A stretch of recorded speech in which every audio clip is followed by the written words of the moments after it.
اعوذ باللہ من الشیطان الرجیم بسم اللہ الرحمن الرحیم الحمد للہ رب العالمین والصلاة والسلام علی سیدنا محمد وآلہ الطاہرین اللہم صل علی محمد وآل محمد السلام علی الحسین وعلی علی بن الحسین وعلی اولاد الحسین وعلی اصحاب الحسین السلام علیکم ورحمۃ اللہ وبرکاتہ۔ قاتلان امام حسین کا جو انجام ہوا دنیا میں ہی، جو عذاب میں مبتلا ہوئے، جو بیماریوں میں مبتلا ہوئے، ان کا تذکرہ ہو رہا تھا سابقہ درس میں۔ ان قاتلوں میں سے ایک قاتل کا نام حکیم ابن طفیل السنبسی لعنہ اللہ، یہ شخص بھی قتل حسین میں شریک تھا، اور اس کا بھی انجام دنیا میں ہی جو ہوا وہ تاریخ اس طریقے سے بتاتی ہے۔ ثم بعث عبداللہ ابن کامل الى حکیم ابن طفیل السنبسی وکان قد اخذ سلب العباس ورماہ بسہم فاخذوہ قبل وصولہ الى المختار ونصبوہ ہدفا ورموہ بالسہام۔ یہ لعین نے بھی کربلا میں ابو الفضل العباس علیہ السلام کو ایک نیزہ مارا تھا اور تیر اس کی طرف چلایا تھا، جناب عباس کی طرف، اس لعین نے، اور جناب عباس کے لباس کو لوٹا تھا اس لعین نے، لہٰذا اس کا بھی انجام انتہائی برا ہوا، اور نتیجے میں جناب مختار ثقفی کے اصحاب نے اس کو قتل کر دیا۔ اس کے بعد جو فہرست بیان ہوتی ہے قاتلان امام حسین کی، لعین اور ملعون انسان حرملہ ابن کاہل لعنہ اللہ کی تاریخ کچھ اس طرح سے ہے کہ اس کے بارے میں ہر کسی کو یہ معلوم ہے کہ کربلا میں علی اصغر کی طرف وہ شعبہ تیر اس لعین نے چلایا جس کے ذریعے سے حیوانوں کو مارا جاتا ہے، مگر اس لعین نے اس شیرخوار بچے کی طرف کربلا میں تیر چلایا۔ اس کے بارے میں تاریخ بتاتی ہے کہ حدث المنہال ابن عمر، منہال دمشقی کا یہ بیان ہے کہ قال دخلت علی زین العابدین اودعہ وانا ارید الانصراف من مکہ۔ حج کے بعد مکہ معظمہ سے میں امام زین العابدین کی خدمت میں حاضر ہوا جو کہ مدینے میں تھے،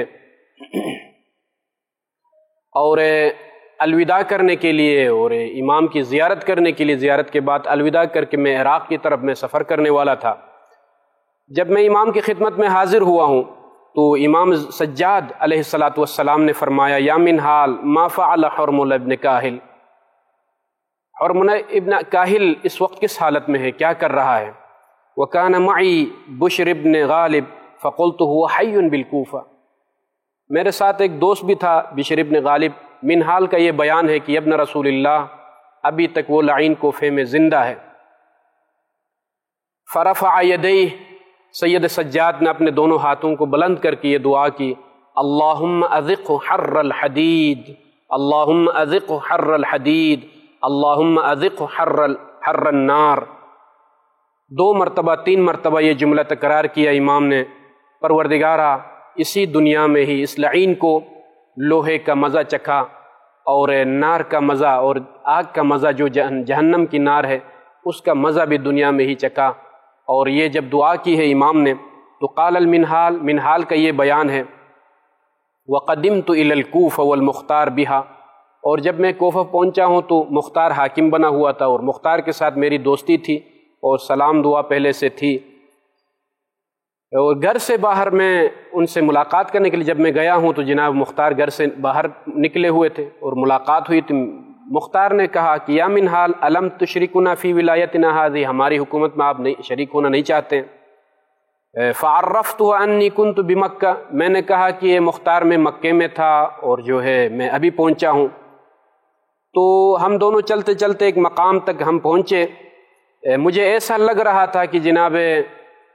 مختار کسی کے انتظار میں ہے۔ اچانک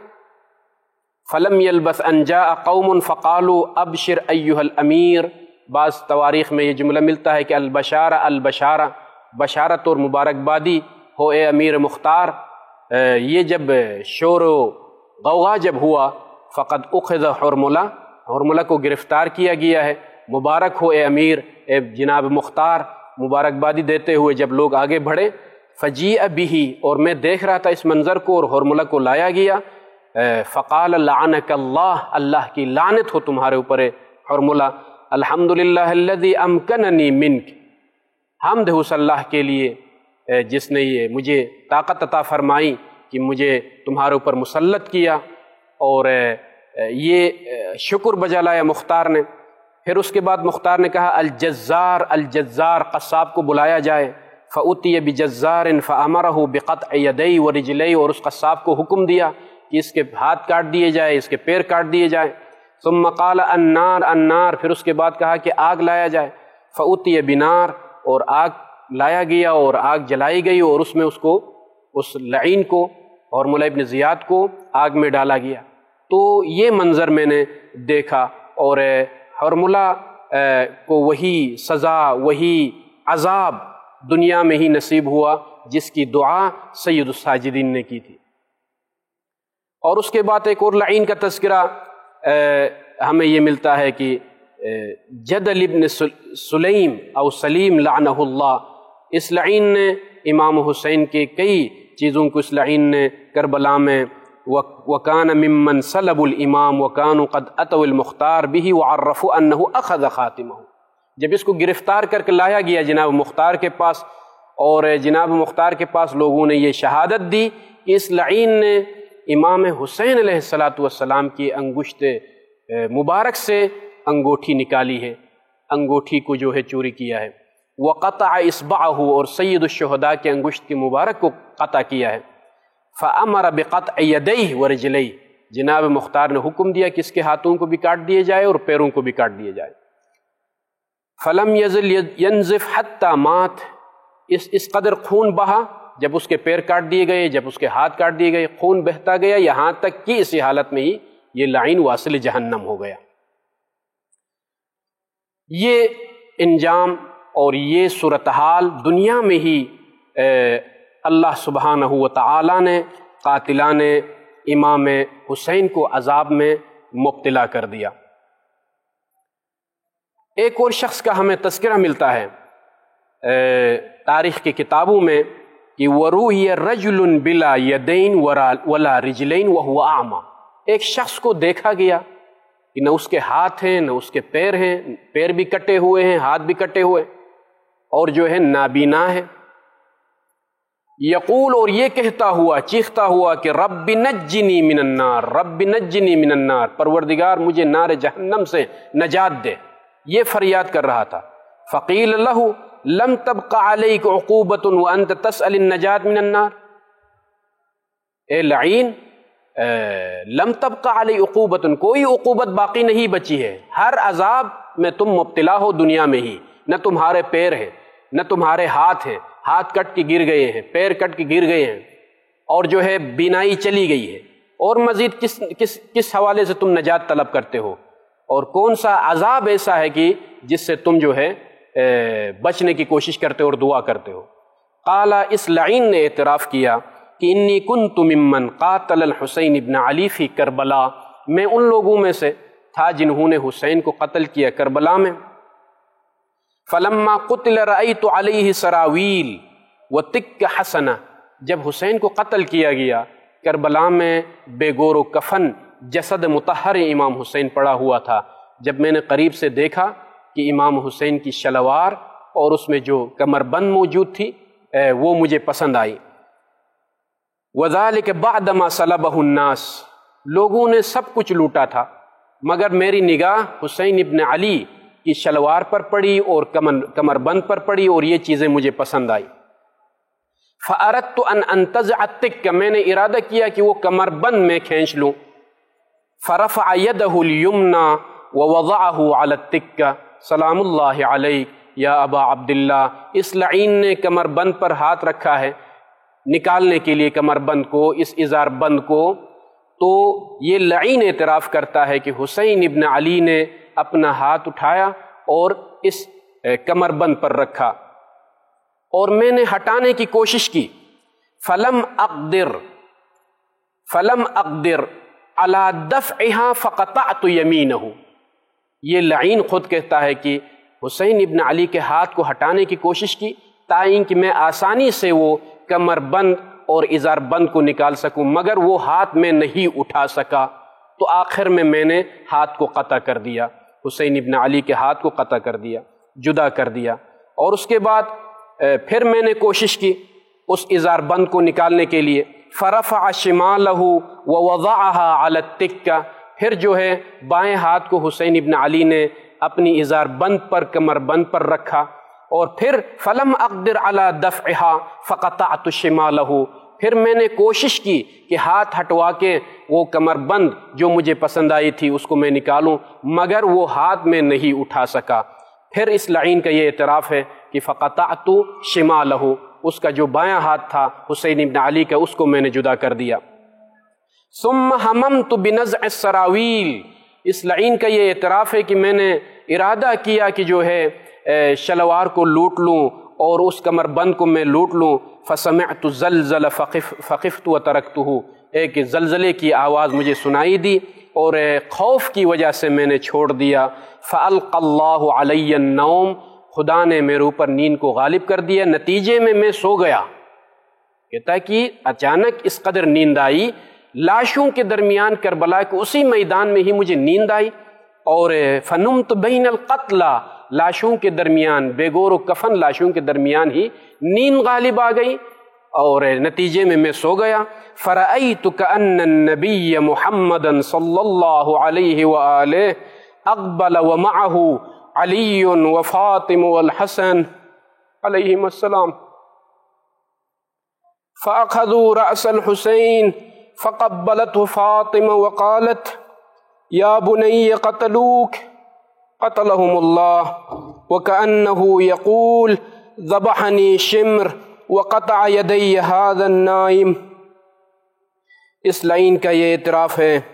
عزاداران سید الشہداء بڑے سخت جملے ہیں۔ یہ لائن کہتا ہے کہ میں نے خواب میں دیکھا محمد مصطفیٰ تشریف لا رہے ہیں، اور محمد مصطفیٰ صلی اللہ علیہ وآلہ وسلم کے ساتھ علی مرتضیٰ بھی ہیں، جناب فاطمہ بھی ہیں، اور حسن ابن علی بھی ہیں۔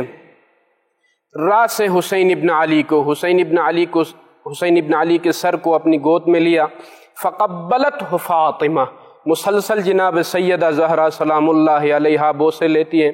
وقالت، اور فرماتی ہیں، یا بنی قتلوک قتلہم اللہ، اے میرے لال حسین، اللہ انہیں قتل کر دے جنہوں نے تمہیں قتل کیا ہے۔ وَكَأَنَّهُ يَقُول، اور ایسا لگ رہا تھا کہ حسین ابن علی فرما رہے تھے اپنی ماں سے، اما ذبحنی شمر، مجھے شمر نے ذبح کیا ہے، وقطع یدی ھذا النائم، اس لعین نے جو سو رہا ہے یہاں پر میرے ہاتھوں کو قطع کیا ہے، واشار الی، اور میری طرف اشارہ کیا۔ یہ لعین اعتراف کرتا ہے کہ خواب میں یہ منظر دیکھ رہا ہوں، ایسا لگ رہا تھا کہ حسین ابن علی اپنی ماں سے شکایت کر رہا تھا اور فرما رہے تھے کہ ذبحنی شمر، شمر نے مجھے ذبح کیا ہے، وقطع یدی ھذا النائم، اس لعین نے میرے ہاتھوں کو قطع کیا ہے۔ فقالت فاطمہ، جناب سیدہ نے یہ بد دعا دی، قطع اللہ یدیک ورجلیک، جناب سیدہ زہرا سلام اللہ علیہا نے فرمایا خواب میں یہ مجھے احساس ہو رہا تھا کہ اللہ تمہارے ہاتھوں کو قطع کر دے، تمہارے پیروں کو، پاؤں کو قطع کر دے، وَأَعْمَى بَصَرَكَ، اور تمہاری بصارت کو چھین لے، وَأَدْخَلَكَ النَّارَ، اور تمہیں نار جہنم میں داخل کر دے۔ فَانْتَبَهْتُ، جب میں بیدار ہوا ہوں نیند سے، اس لعین کا بیان ہے، جب میں بیدار ہوا ہوں نیند سے، وَأَنَا لَا أُبْصِرُ شَيْئًا، کوئی چیز مجھے نظر نہیں آ رہی تھی، ثُمَّ سَقَطَتْ يَدَايَ وَرِجْلَايَ مِنِّي، اچانک میرے ہاتھ بھی کٹ کر گر گئے اور میرے پیر بھی کٹ گئے۔ فَلَمْ يَبْقَ مِن دُعَائِهَا، جتنی بھی دعائیں دی ہیں جناب سیدہ سلام اللہ علیہا نے، بد دعائیں، وہ دعائیں پوری ہو گئی ہیں، اور یہ دعا بھی دی ہے کہ پروردگار تمہیں جہنم کی آگ میں داخل کر دے، لہٰذا میں ابھی چیخ چیخ کر یہ دعا کر رہا ہوں کہ پروردگار مجھے اس عذاب سے بچائے۔ یہ انجام ہوا، اور خارزمی کا یہ بیان ہے،